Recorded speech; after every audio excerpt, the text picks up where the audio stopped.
नमस्कार। किसी भी इंसान की जिंदगी में धर्म और अध्यात्म का बहुत ज्यादा महत्व है। जब कोई इंसान पैदा होता है, इस धरती पे जन्म लेता है, उसके जन्म से लेके मरण तक धर्म उसके अंग संग चलता है। अध्यात्म उसे सही दिशा प्रदान करता है। इसलिए हम एक नया पॉडकास्ट लेके आए हैं, सत्य ही सनातन है। इसके पहले एपिसोड में आप सभी का स्वागत। हमारे साथ बनी हुई है एस्ट्रो रितिका मरवाहा जी। रितिका जी, बहुत बहुत स्वागत है आपका। धन्यवाद। आज जो हमारा पहला एपिसोड है उसमें हम जानेंगे आपसे कि आत्मा और परमात्मा, इन दोनों का क्या संबंध है। आत्मा और परमात्मा, परमात्मा का अंश ही आत्मा है जी। और परमात्मा को हम विभाजित नहीं कर सकते, मतलब बांट नहीं सकते जी।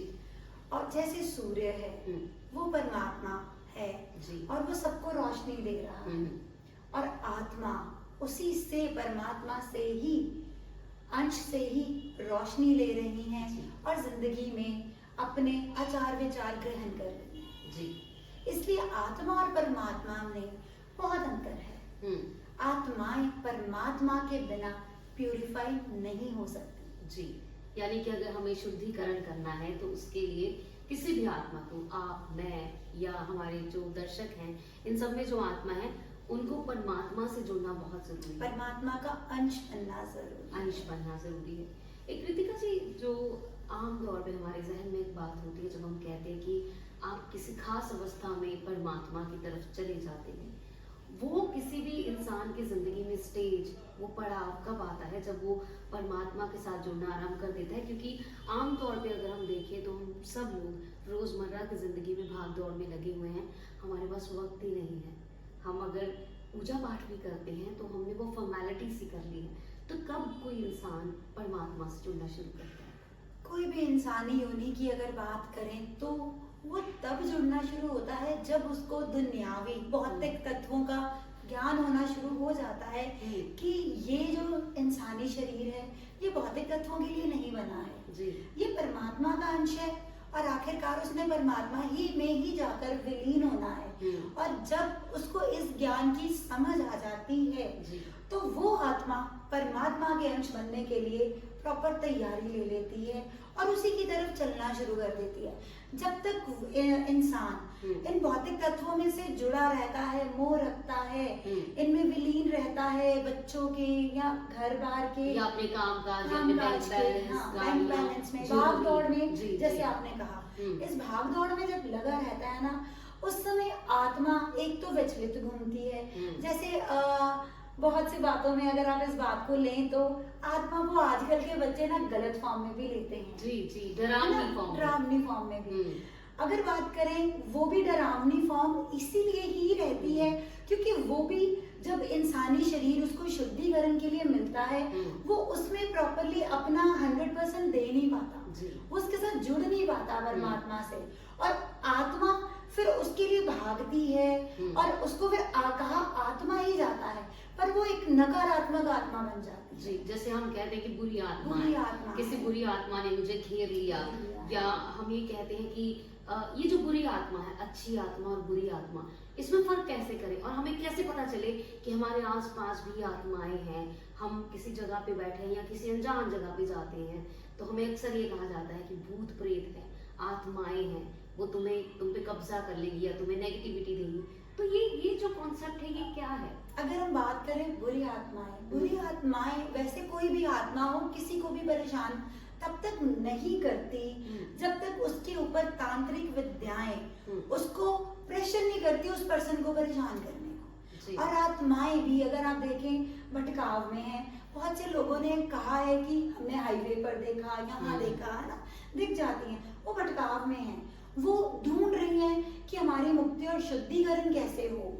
यानी आपके कहने का मतलब ये है, जो हम सुनते हैं आज तक की बातें, कि मेरा सामना एक आत्मा से हुआ या एक बुरी शक्ति ने, या मेरे सामने से कोई सफेद साड़ी में आई और मुझे एकदम से शॉक लगा, तो ये सब सच में होता है? ये बिल्कुल होता है और बहुत से लोगों के साथ रोजमर्रा में होता है। और वो मैं फिर से वही कहूंगी कि वो आत्माएं भटकाव में हैं, जिनको भी दिखती हैं वो ढूंढ रही हैं हमारी आत्मा का शुद्धिकरण कौन कर सकता है और हमें मोक्ष तक कौन लेकर जा सकता है। जैसे जब हमें इंसानी शरीर मिला, उस समय उन्होंने या तो परमात्मा को माना नहीं, या उसने परमात्मा के लिए कुछ नहीं किया, हमेशा भटकाव में रही, भौतिक दुनिया में जुड़ी रही, और उन्होंने कुछ ऐसा नहीं किया जिससे उसकी आत्मा का शुद्धिकरण हो सके। इसीलिए वो आत्मा बन गई, या नकारात्मक या सकारात्मक। और नकारात्मक तभी बनी जाती है जब वो या तो भौतिक दुनिया से परेशान हुई हो, या उनको तांत्रिक विद्या का असर हुआ हो। एक ये भी हमने सुना है कि एक्सीडेंटल डेथ है ना, तो वो भी उनकी मुक्ति नहीं हो पाती, ऐसा सुना है। तो ये भी क्या सच है? बिल्कुल सच है, क्योंकि आत्मा को बॉडी चाहिए, ये भौतिक शरीर है, ये उसको चाहिए ही चाहिए। इसके बिना आत्मा की उम्र बहुत लंबी है, जैसे एक शरीर की उम्र है ना, औसतन किसी टाइम पर 200 साल थी, 150 हुई, 100 हुई, आजकल 60-70 रह गई है। ऐसे ही हर आत्मा की एक उम्र होती है जी, और उसने अपनी उम्र भोगनी है। हाँ, और आत्मा के पास ज्ञान बहुत है, हर आत्मा को ही परमात्मा में जाना है। और इस चीज को समझना बहुत जरूरी है कि हमें इस शरीर का इस्तेमाल करके ही हम इस भौतिक दुनिया से निकले, और भौतिक शरीर के माध्यम से परमात्मा से जुड़ना बहुत आसान है। अकेली आत्मा परमात्मा से नहीं जुड़ पाती, उसके लिए ही ये शरीर परमात्मा द्वारा बनाया गया है कि वो इससे जुड़े और हम विलीन हो उसमें। जी, एक हमने आमतौर पे ये बात सुनी है कि हमारा अभी कर्जा नहीं उतरा, या हमारा कोई पुनर्जन्म का या पिछले जन्म का कोई लेन देन है, तो वो तब तक क्या मुक्ति के रास्ते में बाधा रहता है, जब तक आप अपना वो 100% नहीं दे पाते। मान लीजिए आप हैं, या मैंने आपसे कुछ बोरो किया, कुछ लिया आपसे, और मैं वो देना भूल गई, या आपका कोई भी कर्जा है, तो फिर कहते हैं कि अगले जन्म में मुझे फिर से आपको वो देना पड़ेगा। क्या ये बातें भी सच है? ये बातें बिल्कुल सच है। इसके लिए मैं अभी थोड़ी सी इस बात पे बात करके ना अपनी आंखों देखी भी बात बताऊंगी। ये बातें बिल्कुल सत्य है, ये कार्मिक रहता है। अगर मेरा और आपका जो भी लेखा जोखा है, अगर हमने इसी जन्म में नहीं दिया, कुछ लोग होते हैं कुछ लेते हैं, जरूरी नहीं है हम पैसों की ही बात करें, ज्ञान की भी बात करें, कोई भी चीज की बात करें, तो अगर हमने उसको ट्रांसफॉर्मेशन, जिसको किसी टाइम पे बार्टर सिस्टम भी कहा जाता था, अब मॉनेटरी फॉर्म में ही सब आ गया।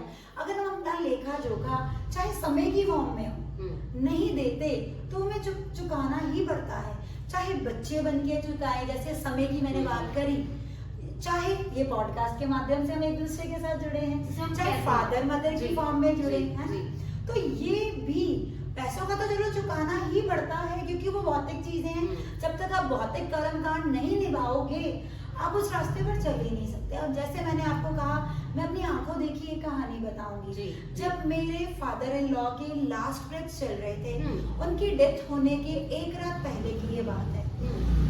वो डेथ बेड पर थे, और उन्होंने, हम लोग रूम में गीता का पाठ 13वां अध्याय पाठ कर रहे थे, उनके मुंह में गंगा जल डाल रहे थे, और वो जब डेथ बेड पर थे, और सबसे पहले तो आप मानोगे, उन्होंने मेन डोर की तरफ दरवाजा करके कहा, हम लोग, मेरे हस्बैंड 3 ब्रदर्स हैं, 3 बहुएं हो गई, 3 बेटे, पौत्र भी हो गए, और सबको देखकर उन्होंने कहा, जैसे कि यमराज जी दरवाजे पर खड़े थे, उनको उन्होंने कहा, इन सबको कुछ नहीं कहना, और ये मेरे अपने हैं। और साथ में ही यमराज जी के तो हमें वर्ड्स नहीं पता। उन्होंने आगे से फिर कहा कुछ देर बाद, हाँ मैंने उसके 200 रुपए देने हैं, हाँ मैंने उसके 500 रुपए देने हैं। ये सच हुआ? ये सच है, मेरी आंखों देखी बात है। और इस बात को 2005 18 अक्टूबर की बात है। और उस दिन मैंने अपनी जिंदगी में ये ज्ञान लिया, जिंदगी में कभी भी किसी का 1 रुपया भी मत रखो, कोशिश तो करो समय भी मत रखो, उसको दो। अगर कोई समय मांग रहा है तो इसका मतलब है कुछ तो लेखा जोखा है, नहीं तो हर इंसान तो हमसे कुछ मांगेगा नहीं। अगर लेखा जोखा है तो दो, जिस मर्जी फॉर्म में वो मांग रहा है उसको दो, नहीं तो फिर कार्मिक फंस जाओगे और फिर इस भौतिक दुनिया में घूमते रहोगे और आत्मा को संतुष्टि नहीं मिलेगी, वो परमात्मा का अंश नहीं बन पाएगी। ये तो हो गई पैसों की बात, लेन देन की बात। जैसे हम कहते हैं कि राह चलते मुझे कोई मिला, या मान लीजिए आप मुझे मिले, कोई किसी के साथ हमारा रिश्ता जुड़ा, तो वो भी क्या पुराने जन्मों का लेखा जोखा होता है? बिल्कुल, ये कार्मिक होता है, बिल्कुल कार्मिक होता है। जैसे मैं और आप मिले, है ना, और हमारे बच्चे हैं, हमारे फादर मदर हैं, हमारे दोस्त हैं, हमारे कुछ बिना खून के रिश्ते भी हमारे इतने नजदीकी और करीबी बन जाते हैं, है ना। जैसे आजकल के बच्चों की ही बात करूं, लव अफेयर्स में फंसते हैं, टूटते हैं, नए बन जाते हैं, वो सब कार्मिक है। और कुछ भी ऐसा नहीं है कि हमें कर्मों से मुक्त मिला हो। जो भी हमारे साथ जुड़ रहा है किसी न किसी फॉर्म में कार्मिक है। कोई भी हमें इस जन्म के लेखे जोखे से नहीं मिल रहा। जी, मतलब जो भी आपकी जिंदगी में कोई आता है तो उसका मतलब है कि वो आपका कोई पुराने जन्म का रिश्ता है। तो ये जो मुक्ति है किसी भी इंसान को, जैसे हम आमतौर पे अगर हम अपने सनातन धर्म की बात करें, जब किसी इंसान को मुखाग्नि दी जाती है तो देह संस्कार होता है, उसके बाद हम एक शब्द बहुत सुना होगा आप सभी ने, और आत्माराम। ये आत्माराम क्या मतलब, बहुत से लोगों को या आज की जनरेशन को, बच्चों को नहीं पता उसके बारे में। सबसे पहले तो आत्माराम हमारी जिंदगी में, शरीर में एक हर एक चीज की एक स्पेस बनाई गई है ना। ऐसे ही आत्मा को भी तो परमात्मा ने एक जगह दी होगी जहाँ पर वो विराजमान होगा। यानी आपके अंदर भी आत्मा है, मेरे अंदर भी आत्मा। परमात्मा ने आत्मा को रखना कहाँ है, उसको भी तो एक घर दिया होगा बॉडी के अंदर। हमारे शरीर, भौतिक शरीर के अंदर उसको एक स्पेशल स्पेस दी होगी, है ना। और मैं फिर वही बात आऊंगी, मैंने अपने जिंदगी में कुछ मौतें ऐसी देखी हैं, जैसे मैंने पहले भी अपने ससुर जी की, अपने फादर इन लॉ की, पिताजी की बात करी। वो बड़े धार्मिक प्रवृत्ति के थे। चलो लेखा जोखा रह जाता है, कभी कभी हमें ध्यान ही नहीं रहता। हमने ना बड़े बुजुर्गों से बातें सुनी है, ये जो आप बता रहे हैं, ये बहुत बार ऐसा हुआ है। समाधि फॉर्म में आत्मा नाम रहते हैं कईयों के त्रिशूल वाले रहते हैं, कईयों के शिव जी वाले फॉर्म में रहते हैं, कईयों के हनुमान जी की फॉर्म। अब जिस ईस्ट को, हमारे जो ईस्ट है, जिनको आप मानते हो ना, जब हमारी डेथ होती है ना, हमारा आत्मा नाम उसी फॉर्म में निकलता है। Can you believe? और ये सच है, ये सोचा नहीं था हमने। और आत्मा उसी आत्मा नाम के अंदर वास करती है, हमारे हृदय में वास करती है। ऐसे नहीं हृदय इतना कोमल है, भटकता है, भागता है, क्योंकि आत्मा को हम कोई किसी चीज में कंट्रोल नहीं कर सकते। जैसे पानी है, जहाँ भी डालो उसी फॉर्म में आ जाता है। हम इस भौतिक शरीर में आए हैं, आत्मा इस भौतिक शरीर में आई है।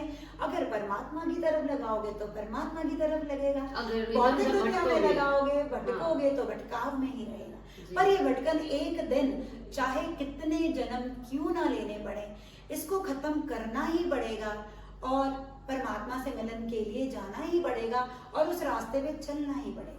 उसके बिना गति नहीं है। जैसे आपने मोक्ष की बात करी, गति मोक्ष का ही एक वर्ड है, उसके बिना गति नहीं है। अगर गति चाहिए, मोक्ष चाहिए, मुक्ति चाहिए, उसके लिए परमात्मा के चरणों के साथ जुड़ना ही पड़ेगा। एक हम कहते हैं कि गरुड़ पुराण रखा या पूरी विधि विधान से किसी का आपने क्रियाक्रम किया, तो ये तब तक कहते हैं कि तब तक आत्मा आपके आसपास ही रहती है। तो ये जो कॉन्सेप्ट है, इसके बारे में थोड़ा सा बिल्कुल। 13 दिन आत्मा का मोह जुड़ा होता है। उसने इतने साल इस धरती पर अपने कार्मिक, अपने भौतिक लोगों के साथ बिताए। परमात्मा उसको थोड़े दिन देता है। देखो, तुमने जिनको अपने पूरे दिन दिए, जैसे आपने कालिदास जी की कहानी सुनी है ना, क्या तुम्हारे बीवी, तुम्हारे बच्चे, तुम्हारे माँ बाप तुम्हारे कर्मों को काटेंगे? क्योंकि वो चोरी करते थे। तो उन्होंने बीवी को पूछा, उन्होंने कहा नहीं, तुम्हारा फर्ज है, मैं तुम्हारी धर्मपत्नी हूँ। बच्चों को कहा तुम्हारा फर्ज है मुझे अन्न खिलाना, क्योंकि हम तुम्हारे बच्चे हैं। माँ बाप को कहा तुम्हारा फर्ज है, माँ बाप है। ऐसे ही उन दिनों में जब 13 दिन परमात्मा आत्मा को देता है, तुम देखो कौन तुम्हारे प्रिय था, कौन तुम्हारे रास्ते दिखा रहा था। हाँ, और एट लास्ट वो देखता है कोई 2 दिन रो रहा है, 4 दिन रो रहा है, और जो बहुत भी नजदीकी होता है ना, वो रो भी कैसे रहा होता है, मेरा क्या होगा, मैं कैसे रहूंगी या मैं कैसे रहूंगा, मेरे बच्चों का क्या होगा, हमारे घर का खर्चा कैसे चले। तो आत्मा को फिर समझ आता है मैं तो भौतिक दुनिया में फंसा हुआ था। और गरुड़ पुराण भी यही सिखाता है। उन दिनों में गरुड़ पुराण पढ़ा भी इसीलिए जाता है कि आत्मा भी सुने, और ऊपर से जो आत्माएं वहां बैठी हैं उनको भी ज्ञान हो कि आपने भी इसी फॉर्म में एक दिन आना है। तो आप उस फॉर्म में ना सुनकर अभी से परमात्मा की तरफ जाना शुरू कर दो। जी, आपसे किया।